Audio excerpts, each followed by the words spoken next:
It's gonna, well, yeah. It'll be SB. Yeah.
This one is going to be the next train out.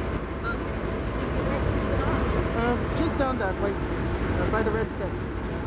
By the red steps.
Thank you.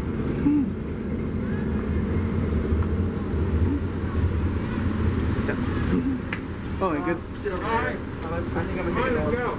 Okay.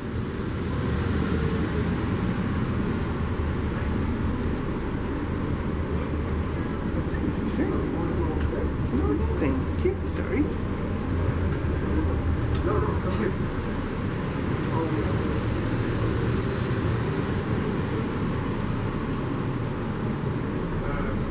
Straight front.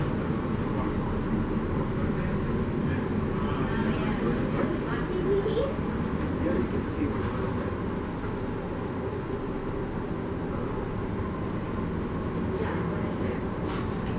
I peed on these seats before. Yeah, when you're doing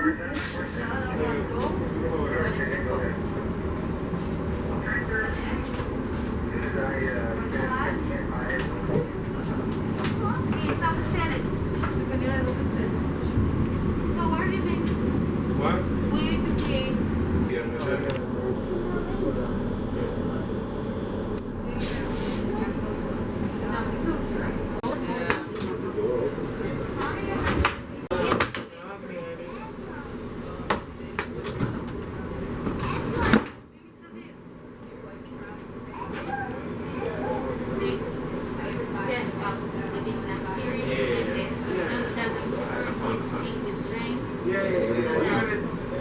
The Big Bang Theory, it's very superficial.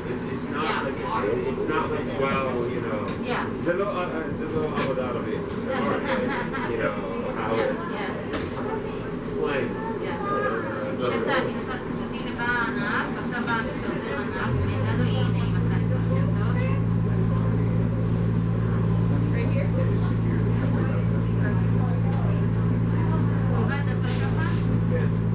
You got any sweets or anything?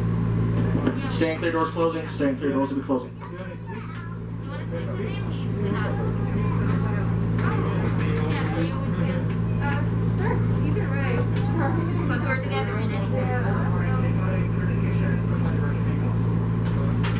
I'm gonna start my spiel once we pass Alpine, so you can give me an hour spiel or two.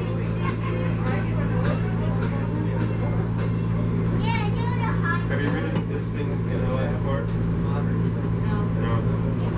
When we go to an exchange, because we only go like to visit friends which are not local. Yeah. We didn't see anything like beside the playground. So we definitely should go once together. We would take Airbnb or something. Take us around. Hi folks, my name is Albert. I am going to be your car attendant today. Thank you very much for joining us here at the Southern California Railway Museum and driving out from wherever you came out from here today to let us share what we love with you, which is trains and railroading. Thank you for riding aboard our LA Metro car, number 144. This is actually one of the very first cars which was purchased in 1990 for the Los Angeles Blue Line. That was the very first light rail system to open up in Los Angeles since the Pacific Electric and Los Angeles Railway shut down in the 1960s. This portion of our demonstration railway is known as District 1. It was actually a portion of the former California Southern right-of-way. The California Southern was actually completed in 1885, and it was supposed to give the Atchison, Topeka, and Santa Fe a transcontinental link to the California coast from Chicago. And so for about 3 years, station stops like Fallbrook were actually transcontinental stops. You could, for example, go to downtown Fallbrook and actually step on a modern streamlined passenger train running between downtown San Diego, National City, Oceanside, Fallbrook, San Bernardino, Barstow, and other points east. This particular portion of the railroad was used to haul freight, passengers, and mail. And there really weren't ever too many trains on this line that became famous, except for one, and it became known as the Fallbrook Flyer. Now that train became famous in January of 1916 because due to very interesting floodwaters that some say were caused by a man called Charles Hatfield, ravaged the Southern California area, specifically the communities of Fallbrook, San Diego, and Oceanside, all those lovely beach towns were hit so bad that you couldn't even see the land all the way up to about 28th Street in downtown San Diego, if you know where that is. That's how far the water actually went in. The Santa Margarita River rose by about 40 inches. And as a result, all of the track south of the city of Fallbrook was washed out. And it was not going to be possible really to put it back. It was badly washed out. The foundations were gone. They would have had to start all over again building the railroad. And so the Santa Fe had one train, of course, still stuck in Fallbrook, and they decided, whoa, this is a valuable train. This is a locomotive and passenger cars and a caboose. We're not just going to leave that there. It's worth far too much money. And so they looked around and searched around. They talked to their engineering department, their civil engineering department, and they couldn't come up with anything. They tried and tried. They couldn't come up with a solution. So finally, they just put out this casting call for anybody that could, had the engineering expertise to move this train to the safer railroad. They actually built a safer railroad up on higher ground in Fallbrook very shortly after the floods subsided in early 1916. The issue was just to get this one train up the hill to the safe line. So they enlisted a house moving company. That's a residential house mover. Somebody you just call and come, who would build equipment and framework to move your house from wherever it's planted to some other city, some other place, or some other address. And so all they had were 4 men, 4 horses, 2 vertical winch capstans. For those of you who aren't familiar with a capstan, that's like what you use on a ship to raise the anchor. And they had these capstans and the equipment and men along with 2,000 feet of steel cable.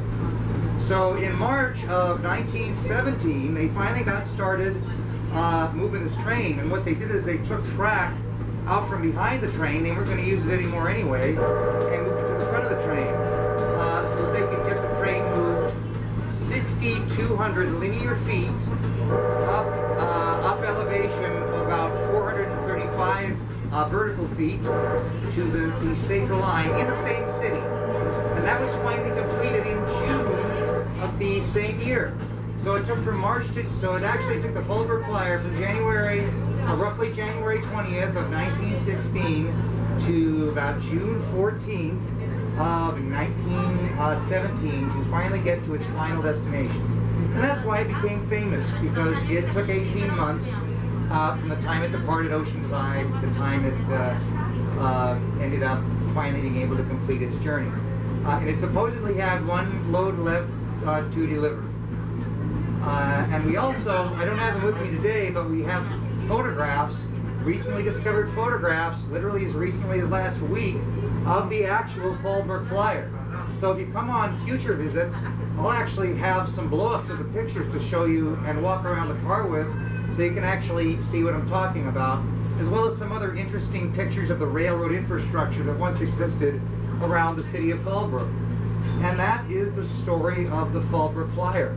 Now, we're reaching the end of our line here, and if you that are seated at the front of the train can see out the front window towards that building with a pointed top, that is actually the downtown Perris ATSF railroad station that hopefully, as time, funds, and politics permit, we'll be able to take you there one day to the wonderful museum they have there and give you tours.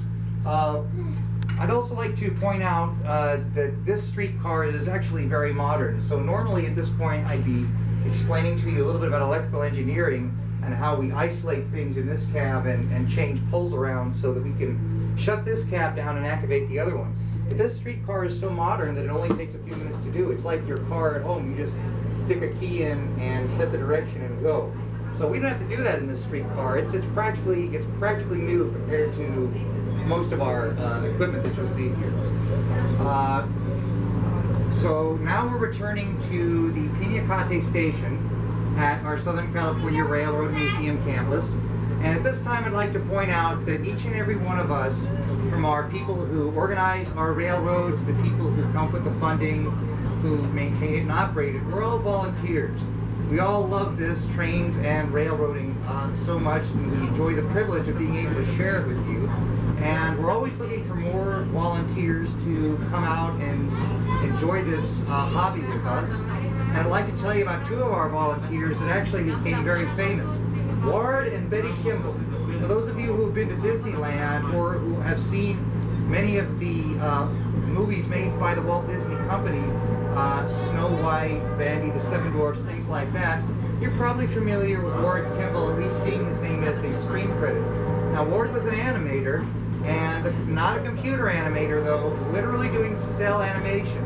That's where you literally draw pictures to come up with tenths of a second of a single frame of a television show or cartoon. And he would literally draw them, paint them, have them photographed, and it would take rooms full of people to do the kind of animation that he did. And so that's, so he was an animator and an artist, also a railroad enthusiast. And his boss, Walt Disney, was not only a railroad enthusiast, but also a former railroad employee himself. As a young man, Walt, a very young man, at about age 16, Walt took up a position with the Missouri Pacific selling concessions, that's fruits, vegetables, cigarettes, candy, matches, things like that, for Missouri Pacific's accommodation trains.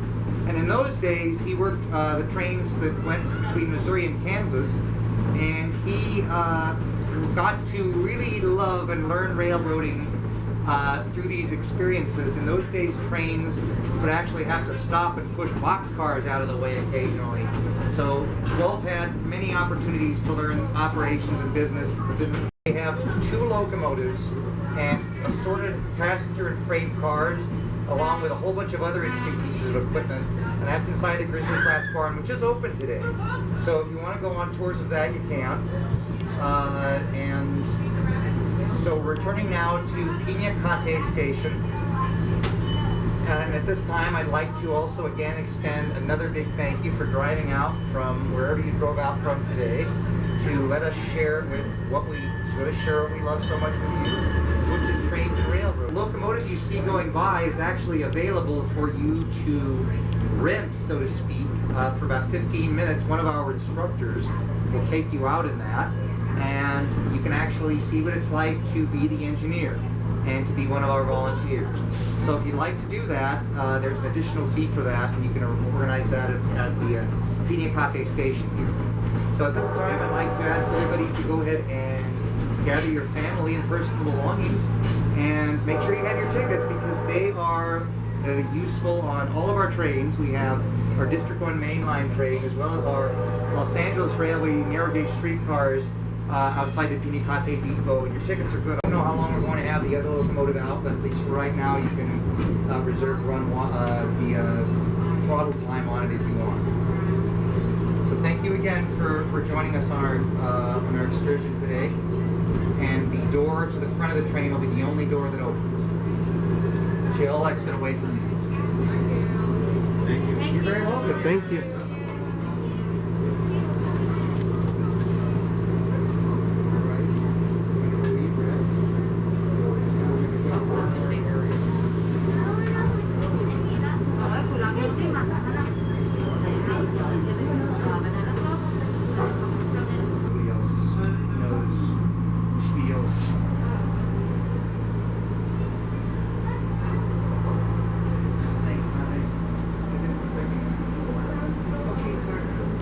Okay.